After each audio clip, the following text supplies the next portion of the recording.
Kalau dari saya sih sebenarnya banyaknya tuh COD sih, hampir 70%. Ada berita kurirnya mau dibacok lah, lu pasti punya tips and triknya gitu kan. Iya, betul. Supaya langsung nembak yang hot leads tadi misalnya gitu. Bisa. Evaluasi paling penting itu.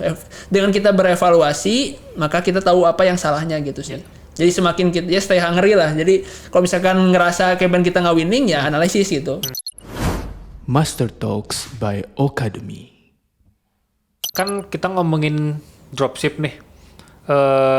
Kalau dari lo, Sar sama Gema, banyaknya tuh pembelinya transfer, COD atau ada payment lain itu virtual account atau apa gitu? Kalau dari saya sih sebenarnya banyaknya tuh COD sih, hampir 70%.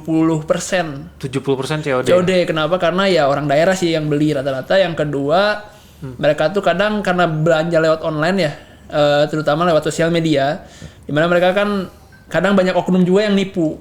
Oh iya. Barangnya beda gitu dengan yang diiklankan. Biasanya banyak gitu kebanyakan. Jadi dia ngiklan, pas nyampe barangnya beda. Iya, itu sering banget jadi. Makanya kan kebanyakan komen-komen kadang saya dulu di WA bisnis pakai chat WA, Mas ini karena mungkin kreatifnya sama ya, karena saya juga beberapa kasus pakai kreatif yang udah ada di Ostok ya, itu kan udah disediain juga marketing kitnya, saya coba iklanin, tiba-tiba ada yang komplain, padahal saya baru ngiklan hari itu dan baru iklan sejam lah, itu mungkin ya orang lain udah ngiklanin udah lama gitu, dan kena komplain gitu, kadang gitu juga efeknya ke kita. Gitu. Jadi sebenarnya kalau teman-teman yang mau bisnis dropship, kan ada banyak ada banyak variabel gitu ya. Iya, betul. Salah satunya kita menjaga ekosistem dropshipnya itu tetap sehat. Iya, betul. Gitu ya.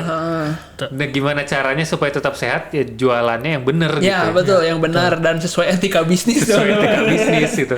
Karena maupun ini bisnis dropship jualan gitu. Tetap ini adalah sebuah bisnis dan ada etikanya gitu ya. Dan yang main di sini bukan kita doang gitu, ada banyak orang yang main. Nanti kita yang kena efek negatifnya. Betul. Oke.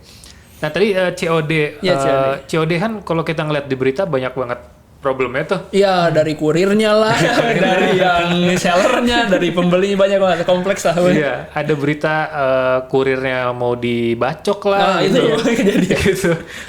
Lu punya tips nggak sih supaya ketika kita berjualan bisnis dropship pakai Facebook atau pakai Instagram Meta Ads, biar success rate-nya atau pengirimannya itu sampai benar-benar ke tangan pembeli gitu. Jadi kan kita nggak pengen barang udah kita kirim terus tiba-tiba balik atau retur RTS gitu kan. Nah, lu punya tips and trick nggak biar RTS itu kecil? Oke, untuk tips and trick RTS kecil sebenarnya balik lagi ya ke produk dulu sih kalau menurut saya produk. Kalau misalnya produk teman-teman itu benar-benar solusi gitu ya, solusi buat customer yang ingin beli produknya, yaitu otomatis mereka ngejar-ngejar gitu sampai nge-follow up. Padahal kita nggak nge-follow up mereka, tapi mereka nge-follow up sendiri. Mas, pesanan saya udah dikirim atau belum? Kalau misalkan benar-benar mereka butuh produknya. Tapi kalau misalkan enggak, produk-produknya ya mau nggak mau kita yang harus ini ke mereka gitu, harus informatif lah. Setiap paket di mana kita kasih tahu. Itu ngaruh banget ke ke closing rate-nya atau ke sukses rate-nya gitu. Sukses rate.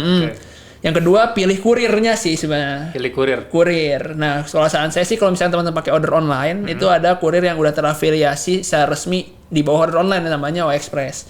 Oke, OExpress. Itu ya tingkat sukses rate-nya lebih besar lah dibandingkan kurir-kurir lainnya. Dibanding ekspedisi yang lain. Iya, ekspedisi yang lainnya itu lumayan oke lah kalau menurut saya. Tapi kurangnya minusnya ya cuman baru ada di kota-kota besar di daerah Jawa gitu orang sih. Oke, karena baru launching cakupannya di Pulau Jawa gitu ya. Betul. Nah, itu tadi tips and tricksnya buat supaya teman-teman RTS-nya kecil.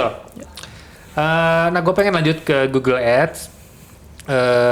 Kira-kira kalau misalnya gue mau jualan produk-produk beauty, produk-produk kecantikan gitu, kan itu lumayan ada spesifikasi atau persyaratannya gitu ya. Kayak misalnya ada BPOM-nya gitu kan. Nah di Google sendiri itu gimana ya persyaratannya dan possibility-nya kita jualan atau dropship produk-produk beauty yang emang lagi banyak banget nih, industrinya lagi grow banget, dan kita jangan sampai lepas dari opportunity itu gitu.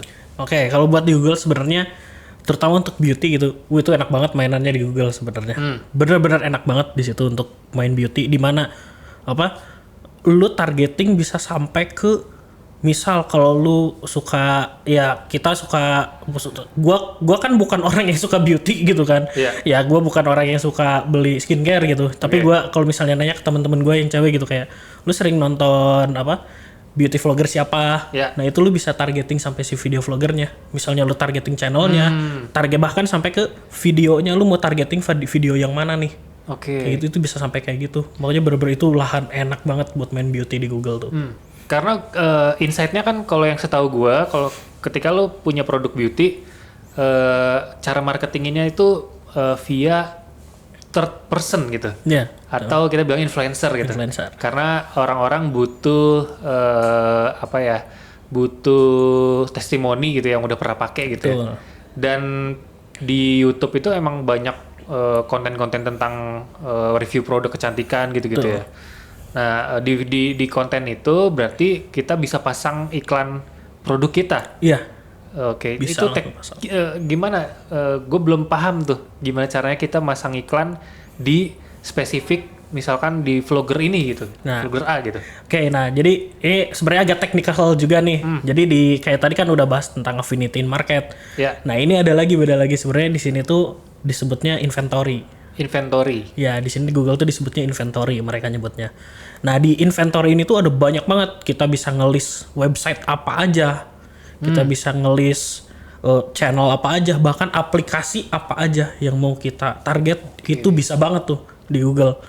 Makanya terutama untuk yang misalnya kita mau mainin tadi itu beauty, itu enak banget tuh. Apalagi kalau kita udah tahu misal aplikasi apa aja nih yang memang misalnya ada forum, terutama kayak misalnya ada forum misalnya ibu dan anak tuh kan suka ada skincare-nya juga tuh. Nah itu misalnya Mama's Choice tuh bisa kita masukin di situ tuh. Iklan kita itu bisa banget tuh kayak gitu. Karena kelebihannya Google tadi itu ya, Google itu kan punya banyak sekali disebutnya unit bisnis mungkin gitu ya. Iya, betul. Ada Google Play. Betul. Ada YouTube masuk terus ada AdSense tadi. AdSense jadi orang-orang yang punya website bisa monetize gitu websitenya via AdSense tadi. Dan nanti iklan-iklannya Google bisa di placement di yang udah pasang AdSense tadi. Dan ini kan memang gede banget berarti ya? Gede banget, sangat gede. Oh iya, kayak kalau di jumlah, di total itu bahkan mungkin bisa ngalahin audiensnya Meta mungkin? Kalau secara default gitu, let's say kayak ada beberapa yang sering nanya juga gitu, gue kayak bahkan ada beberapa murid gue gitu yang nanya, bang ini kok gue udah gue broad, tapi gue bidding 100.000 per hari kok nggak spend? Itu cuma antara dua, bidding lo kekecilan atau audiens lo yang kegedean. Cuma antara dua itu, gak mungkin dari yang lain. Berarti ada kemungkinan kalau kita nge-spend, misalnya kita ngiklan tadi berapa, 100.000 gitu? 100.000 gitu misalnya. Tetap ada kemungkinan itu nggak nge-spend ya? Iya, bakal ada. Ada dua kemungkinan tadi. Ada dua kemungkinan tadi. Cara biar kita nge-spendnya, biar itu tuh nge-spend gimana? Nah untuk cara nge-spendnya pertama ya udah jelas ngegedein budget tuh, itu kalau untuk masalah budget di situ. Nah kalau misalnya audiens kegedean, kita bisa banyak banget, misalnya kita by keyword. Jadi kita misalnya tadi yang contohnya pemutih kulit. Orang-orang kan gak nyebutin kayak, terutama ini behavior orang Indo tuh. Jadi kayak malu nyebutin kalau gue pengen putih. Padahal jadi kita harus nyebutin kayak menghilangkan flek hitam. Kayak gitu. Nah itu tuh bisa dimasukin tuh di keywordnya. Misalnya kita main beauty, menghilangkan flek hitam, itu masukin aja tuh di dalam. Karena itu nanti bakal memperkecil dulu tuh. Jadi kayak berarti orang-orang yang benar-benar mencari tentang cara menghilangkan flek hitam. Iya, kayak gitu. Bakal muncul tuh iklan kita buat orang-orang yang gitu. Atau misalnya menurunkan berat badan, itu masukin aja di keyword. Terutama kalau produk kita memang itu. Kayak misalkan banyak pelangsing, tuh kayak gitu. Kayak teh-teh pelangsing itu kan banyak banget tuh. Kayak gitu. Itu bisa dimasukin juga di situ. Nah balik lagi ke produk-produk beauty tadi. Menurut lo best practice-nya kalau beriklan di Google itu seperti apa? Kalau untuk best practice-nya untuk spesifik beauty, itu gue sangat saranin lo main di YouTube. YouTube Ads, itu gue saranin. Kedua, lo bisa main juga di website. placementnya website itu gue saranin juga. Placement di website Itu. dan websitenya yang relevan juga Ya, sama beauty gitu. betul, yang relevan dengan beauty kan misalnya detik.com itu banyak kategorinya tuh. Ya. Nah salah satunya tuh ada beauty, nah lu bisa targeting juga itu. Bisa sampai kayak gitu. Bisa sampai kayak gitu. Jadi misalkan tadi di inventory-nya gue pengen masuk di detik.com. Itu gue bisa spesifik, pilih beauty. beauty di detik.com Iya, itu bisa. Canggih banget ya. Bisa kayak gitu. Bahkan ini sebenarnya ada beberapa update sih. Google kan kayak Facebook, platformnya selalu update. Nah jadi kalau dulu bahkan kayak misal gue bisa milih, gue pengen muncul di banner yang mana, misalnya yang atas, yang kanan, yang bawah, itu bisa milih malahan dulu tuh. Sampai kayak gitu. Sampai kayak gitu. Tapi sekarang udah nggak bisa. Sekarang udah nggak bisa. Jadi kita cuma bisa tahu kita bakal muncul di misal ya tadi detik.com yang beauty-nya. Nah itu masih bisa. Kalau kontennya sendiri, misalkan gue pengen tadi di YouTube, pengen muncul di YouTube vlogger kecantikan misalnya gitu ya. Betul. Menurut lo kan kadang ada yang kalau iklan di YouTube kan ada yang bisa di skip, ada yang enggak. Itu gimana lo cara bikin kontennya?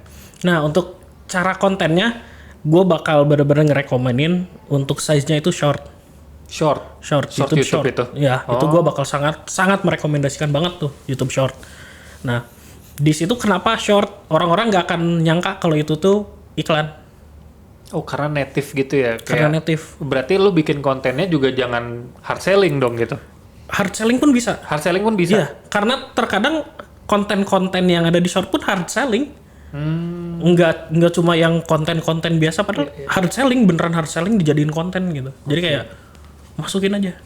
Oke, itu bakal bagus juga. Berarti sebenarnya lu mau jualan apapun nggak perlu soft selling aja, ya udah langsung aja gitu ya. Langsung hajar aja. Ada harganya gitu. Iya, ada harganya itu bisa. Tapi kan kalau misalkan tadi kalau behaviornya kecantikan, kan mereka kan butuh testimoni, butuh apa ya? Ya gitu kan kayak cara pakainya gitu. Kalau langsung hard selling, kira-kira orang bakalan langsung tertarik nggak ya? Nah ini sebenarnya korelasinya tuh nanti ke leads tadi kan. Yusar juga tadi udah mention tuh ada leads yang bener-bener udah panas banget. Udah hot, nah kalau yang udah hot banget tuh, ini kita bisa ngediferensiate di Google tuh, bener-bener dibedain tuh satu-satu. Yang hot tuh udah di sini, bahkan dari yang cold itu bisa kita pisahin. Semuanya, jadi kayak bisa targetingnya berbeda semua. Itu bisa, makanya kayak untuk hard selling itu masih sangat works di Google. Karena memang dia bisa nargetin orang-orang yang bener-bener panas di situ tuh. Emang dia ini kayak contoh orang mau beli tadi pemutih gitu, gue pengen putih gitu. Itu kan orang-orang pasti ujung terutama ya di Indonesia gitu, ujungnya pasti harga yang dicari. Nah berarti kan kita lagi-lagi mesti ngerti audiens ya. Betul. Namanya jualan, namanya marketing harus ngerti audiens. Harus mengerti. Dan spesifik kayak di beberapa industri, lu pasti punya tips and triknya gitu kan. Iya. Betul. Supaya langsung nembak yang hot leads tadi misalnya gitu. Bisa. Oke. Nah nanti itu bakalan lu jabarin rinci pada saat lu ngajarin atau mentoring di Immerse Club nanti. Betul. Nanti bakal gue ajarin juga itu gimana caranya biar lu bisa bahkan mindahin dari yang cold jadi hot. Itu ada. Ada caranya juga. Ada caranya. Oke. Berarti harusnya kesempatannya tuh juga lebih besar ya. Iya. Sebenarnya tetap ngiklan di Meta, tapi ini ada opportunity baru nih. Betul. Di Google gitu. Betul. Jadi kayak misalnya yang udah ngiklan di Meta, oh gue mau pindah ke Google, Metanya dilepas, jangan. Jalan aja tetap. Tetap jalan tetap aja. Jalan kayak gitu, jangan kayak udah berhasil juga misalnya. Udah berhasil, jangan dilepas, sayang gitu kalau lu lepas. Jadi kayak ini ada opportunity baru, lu coba juga di sini kayak Jadi gitu. sebenarnya mungkin buat bisnis lu growth, supaya nggak terjebak di satu platform aja cara marketingnya. Betul. Google ini bisa dipakai untuk tujuan itu ya. Betul. Oke. Bisa banget. Oke. Nah, kalau saran lu kan udah sering tuh ketemu sama yang ikutan mentoring pemula, terus mungkin udah ada yang beberapa yang udah familiar juga beriklan. Menurut lu tuh challenge yang terbesar orang-orang yang belajar untuk Meta itu apa sih gitu, dan solusinya dari lu tuh gimana biasanya? Oke, yang paling utama sih cara kita melihat peluang sih, itu paling penting kalau menurut saya. Kenapa? Karena ya kadang orang yang baru mau jualan pasti mereka bingung, yang pertama tuh produknya apa yang mau dijual, itu sih yang Lagi-lagi sering produk lagi. Karena kan ya percuma juga kita udah bisa ngiklan tapi nggak tahu produk apa yang mau dijual kan ya nggak jualan gitu. Jadi yang paling pertama produk dulu, cari apa dulu. Nah itu untuk mencarinya ya kita harus dilatih. Nggak bisa kalau misalkan sekedar kita ikutin. Kadang saya sering itu dapetin beberapa murid rekomendasi produk winning dong. Nah itu sih yang salah menurut saya. Kenapa? Karena ya coba cari produk winning dari sendiri gitu. Kalau menurut saya kenapa? Karena semakin teman-teman bisa cari produk winning dengan cara sendiri ya semakin winning juga iklannya gitu. Semakin terasa. Iya semakin terasa. Skill riset produknya gitu. Skill riset produknya. Kalau misalkan ngikutin doang ya kadang ya tadi sama kayak di Google kalau misalkan banyak yang produk itu diiklanin ya biddingnya pun ikut jadi naik juga kan jadi mahal CPR-nya juga gitu. Jadi saran saya sih mulai dari hal terkecil dulu lah, cari riset produk dulu aja gitu. Jadi dan harus dikerjain sendiri karena konsistensi sih sebenarnya. Orang-orang yang jadi suhu sekarang, orang-orang yang udah punya revenue banyak sekarang ya mereka juga setiap hari riset produk gitu. Kerjaannya riset produknya dulu ya. Bahkan ada beberapa orang yang udah pro banget, mereka punya tim riset sendiri kan, riset produk. Sampai punya tim sendiri buat riset produk. Advertisernya cuma dikit, tapi yang banyaknya tim riset produk. Soalnya gue pernah denger kan kayak dulu jualan casing lagi rame nih. Nah, iya. Terus ya udah nih coba lu jual juga gitu. Udah sama semua setting iklannya, kontennya sama, harganya sama. Boncos dong gitu. Iya. Karena ya tadi balik lagi padahal kan sama semua ya. Sama semua, cuman kadang kan orang meskipun sama semua, kadang beberapa kasus ya tadi di iklan akun saya beda, di akun Bang Oji beda gitu. Jadi itu juga ada faktor lakinya juga, ya faktor hoki. Cuman balik lagi faktor hoki cuma berapa persen, tetap balik lagi ke gimana cara kita riset produknya gitu sih. Jadi sebenarnya yang harus dimiliki sama orang yang baru mau belajar dropship, tetap ini adalah sebuah bisnis gitu. Lu nggak bisa skip atau cari shortcut gitu. Iya betul. Ya kayak riset produk, ya lu harus lakuin sendiri, belajar ngiklan sendiri. Jadi sebenarnya ya ini bukan asal jadi aja gitu. Semua ada proses betul. Ada prosesnya gitu ya. Betul. Nah ini tips lagi buat teman-teman yang baru mau belajar dropship gitu. Ikuti semua prosesnya. Nah betul. Kadang orang-orang dijalanin ya. Kadang orang-orang Mas saya mau langsung iklan aja nggak bisa teman-teman nggak bisa. Baru launching udah ngajak scale up. Baru launching Mas saya pengen orderan bayinya jangan dulu. Kadang gitu. Kadang orang ngelewatin beberapa tahap yang udah ya misalnya guru-gurunya udah kasih pemahaman lah. Tahapannya lewatin dulu. Kadang orang-orang tuh pengen song ide kayak saya loncat ke sini aja deh. Itu kadang merusak proses pembelajarannya gitu. Efeknya apa? Efeknya ya yang tadinya hasilnya harusnya untung jadi rugi gitu. Banyak gitu kejadiannya. Ya misalkan gue udah, sehari udah 10 orderan nih. Gue pengen 5.000 orderan sehari ya gitu. Tapi dia nggak tahu step untuk nge-scale-nya misalnya gitu ya. Nah ini juga menarik. Ketika lu udah punya tadi orderan yang stabil, tiap hari gue mau nge-scale. Apa yang harus gue lakukan gitu? Buat melakukan scale up sih rata-rata kalau saya pertama ya karena orang kan kalau misalkan nafsu banget itu, wah iklan gue udah winning banget itu di satu hari udah dapet 20 orderan di jam 9 pagi bayangin. Orang tuh kadang ekspektasinya CPR-nya sama. CPR itu cost per risetnya atau ya misalkan gue ngeluarin 100.000 biaya per pembeliannya 20.000. Nah orang-orang nganggapnya 20.000 gitu. Itu sustain itu tetap 20.000 padahal enggak gitu. Jadi teman-teman harus menyiapkan sekitar ya pasti naik sih CPR 15-30% bahkan ada yang naik sampai 50%-an gitu. Jadi kalau lu naikin budgetnya. Iya naikin budget per day-nya gitu. Per day-nya. Makanya kalau saya sih biasanya kalau misalkan di Meta Ads dalam scale up pasti naikinnya nggak langsung brek 100% dari budget awal. Jadi ya naikin dikit tadi 50%. Misalnya 100.000 naik 50% berarti 110.000 gitu. Jadi jangan terlalu ngejrok deh. Kenapa? Karena takutnya tadi si campaign-nya tuh belum ready buat nerima budget segitu gitu. Tapi kalau misalkan emang udah running lama, biasanya tuh lebih matang si pixelnya dan otomatis kalau dinaikin ya naiknya dikit aja gitu si CPR-nya gitu sih. Kalau mau scale up. Itu salah satu cara scale up metode lu gitu ya. Betul. Dan nanti lu bakalan nge-share itu juga ya? Iya. Kalau lagi ada mentoring Iya, gitu mentoring kadang kan kita juga kalau misalnya teman-teman ikutan yang dropship masterclass itu kan kita ada webinar juga biasanya kadang beberapa kasus. Jadi ya bisa ditanyain itu buat teman-teman yang penasaran. Soalnya itu kan technical banget dan lu mesti ngajarin ngeliatin dashboardnya. Ya betul, gitu ya. dashboard sama kayak Google, dia ada banyak matrix juga Iya. gitu. Jadi harus dilihat, jadi nggak bisa ngasal buat ngasih advice atau ngasih saran gitu. Oke. Nah, menurut kalian nih, terakhir, kan udah banyak ya success story, kita banyak lah ngelihat orang-orang yang jualan di Meta itu puluhan ribu order tiap bulan gitu. Menurut kalian apa yang bisa bikin orang belajar itu sukses dan gagal di awal mereka mau bisnis dropship gitu? Jadi gue baru mau mulai nih. Kira-kira yang bisa bikin gue berhasil apa ya? Dan yang bisa bikin gue gagal apa ya? Gitu. Oke, jadi gimana dulu deh. Sob. Kalau dari gue sebenarnya ini jawaban klise sih, balik lagi ke diri sendiri.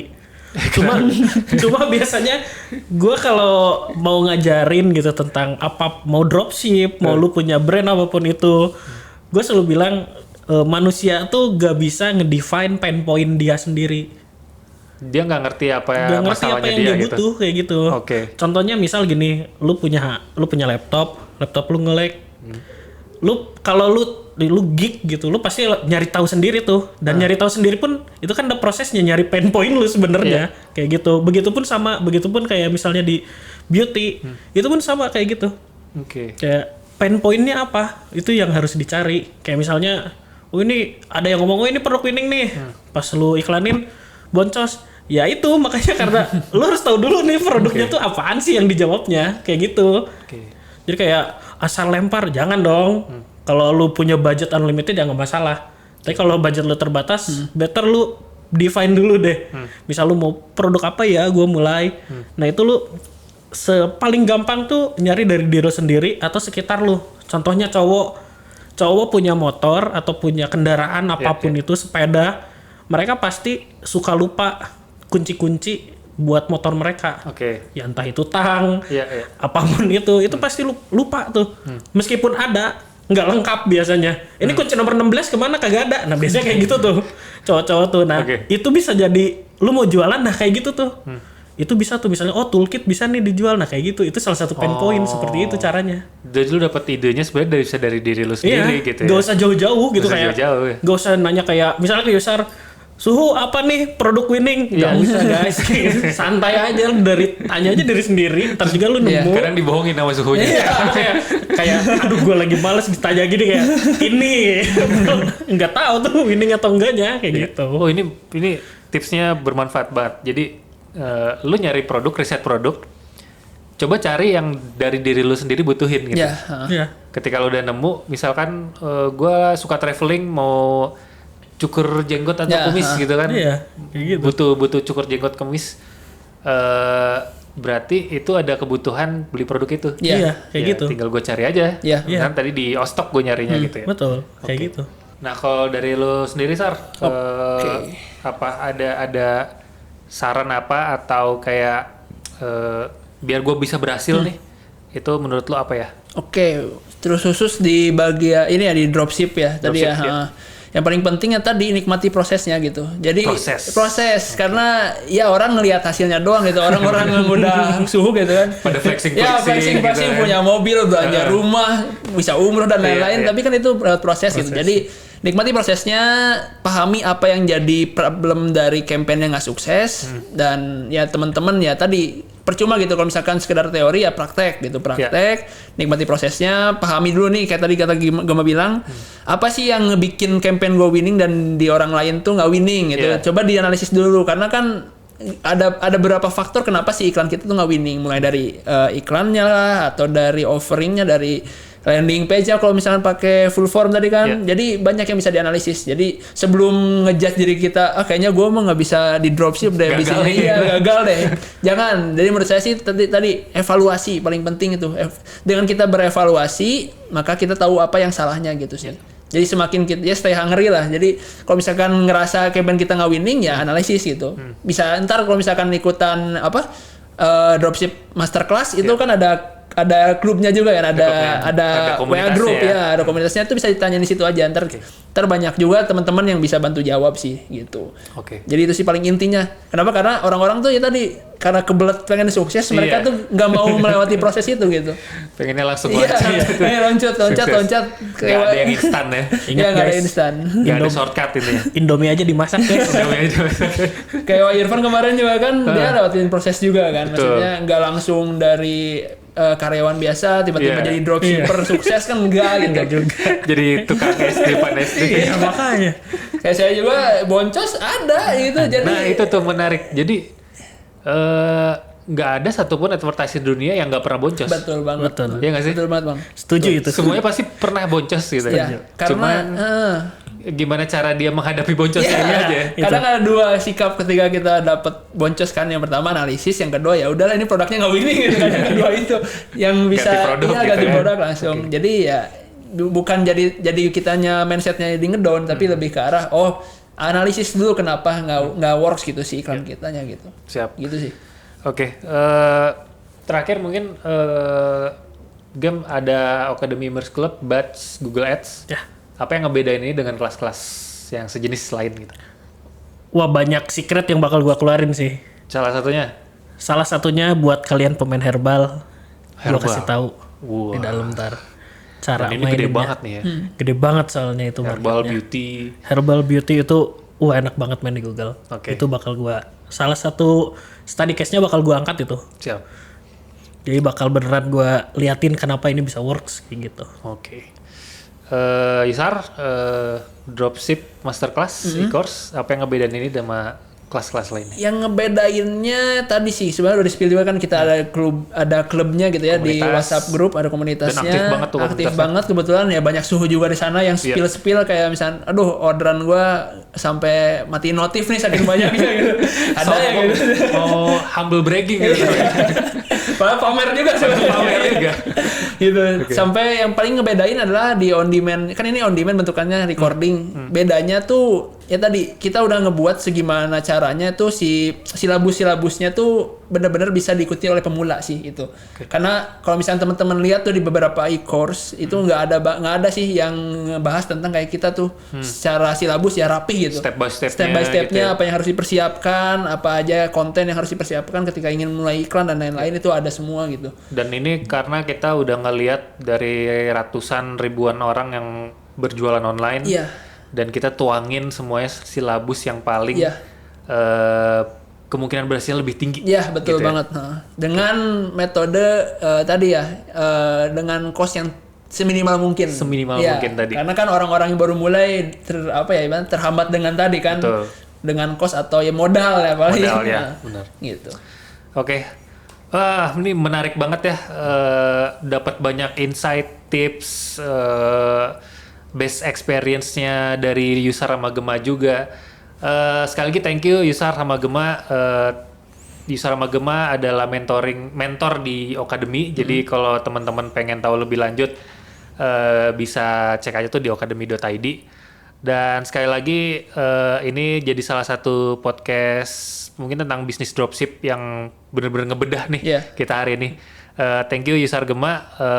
Buat teman-teman kalau punya pertanyaan atau tips juga tentang bisnis dropship bisa lihat di kolom komentar. Jangan lupa subscribe juga.